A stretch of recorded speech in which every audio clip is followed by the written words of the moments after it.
much sin. We have become as a nation much too violent.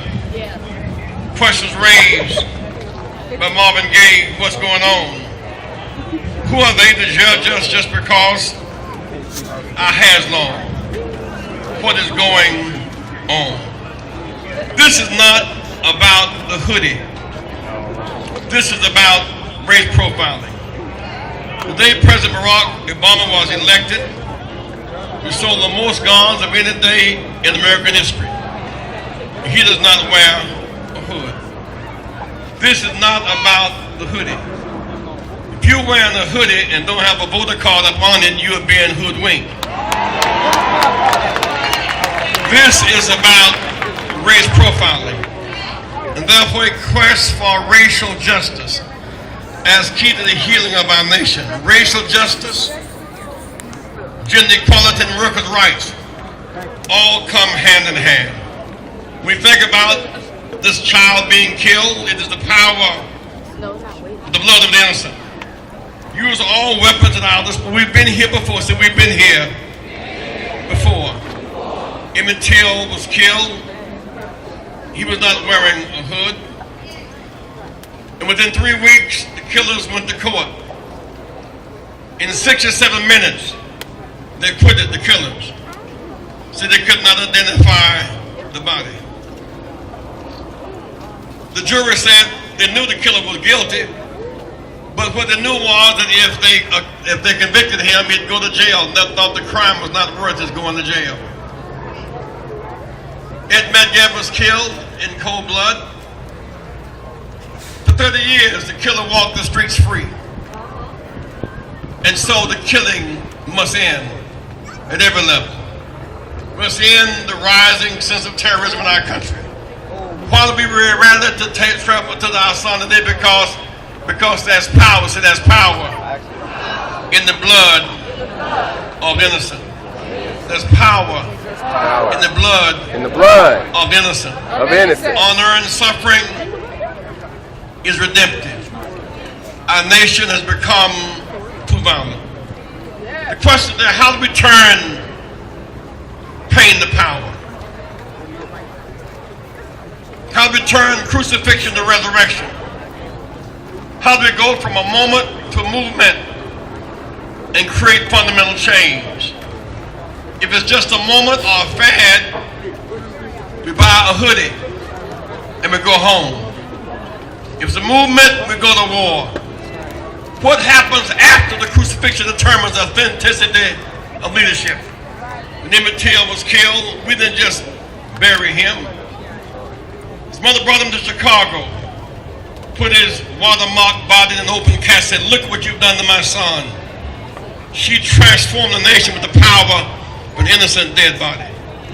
What you do afterwards determines the power of the movement. Medgab was killed. We determined from that day on we will not stop until we get the right to vote. The power of the movement. When Dr. King was killed, we didn't stop in Memphis. We didn't tarry there. We went on to fight to end the war in Vietnam.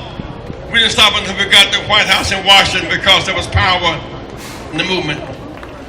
If Jesus had been killed and stayed in the grave, if he had stayed in the grave, but somehow, some way, we didn't stop at Calvary. Now the tomb, he got up one Sunday. We moved on to higher ground. So when we fight back, we turn pain to power. Faith is the substance of things hoped for. What do you hope for? What do you hope for?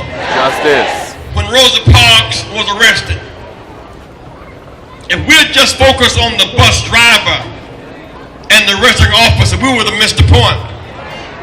The bus driver and the arresting officer had on their side a law. A sign above the driver's head read, "Colored seat from the rear, and white seat from the front. Violators will be punished by law." They had to march not a day, they had to boycott for a year, and the wind said they had to march and boycott for a whole year and win the lawsuit in 1956. This is not just a moment and Zimmerman. Zimmerman is the mailman. This fight is about the post office. Zimmerman will go to trial. That does not stop racial profiling and rising violence in our country. The same people who finance this law, this horrible law which incentivizes vigilantism, stand your ground. The same folks who finance voter suppression. If they take our votes and take our lives, we will not let them take our dignity. We will fight back for our vote, for our dignity.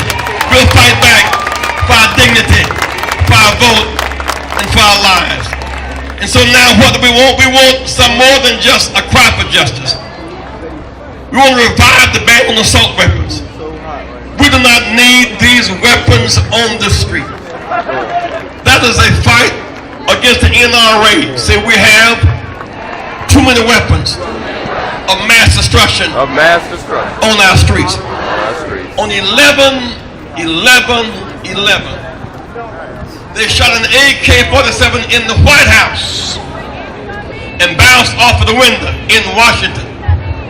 And fortunately, no one was home, and it bounced off because 800 yards. Say, if the president is not safe from an AK-47, none of us are secure until all of us are secure.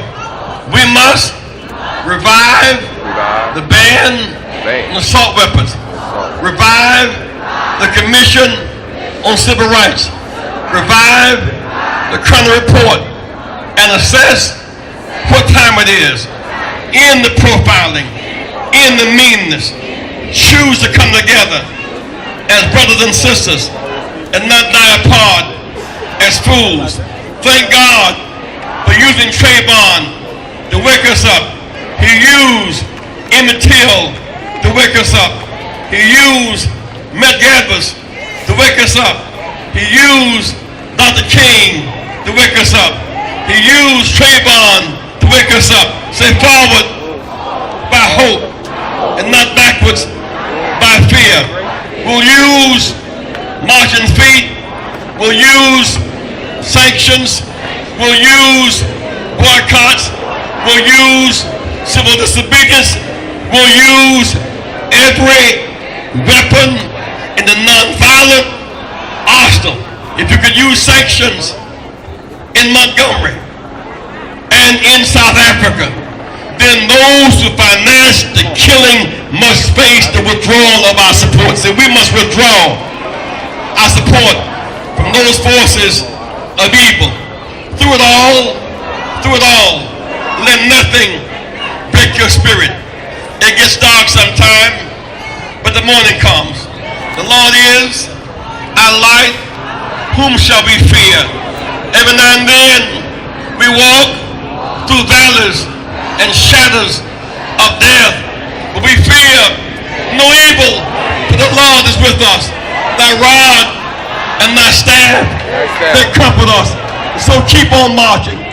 If my people who are called by my name will humble themselves and pray and seek my face and turn from the wicked wind, God will forgive our sins. God will heal our land. It's healing time. It's hope time. It's healing time. It's hope time. One nation under God, liberty and justice for all. Equal protection under the law for all. Keep hope alive. Register and vote. Keep hope alive. Register and vote. March for justice. Keep hope alive. Love you.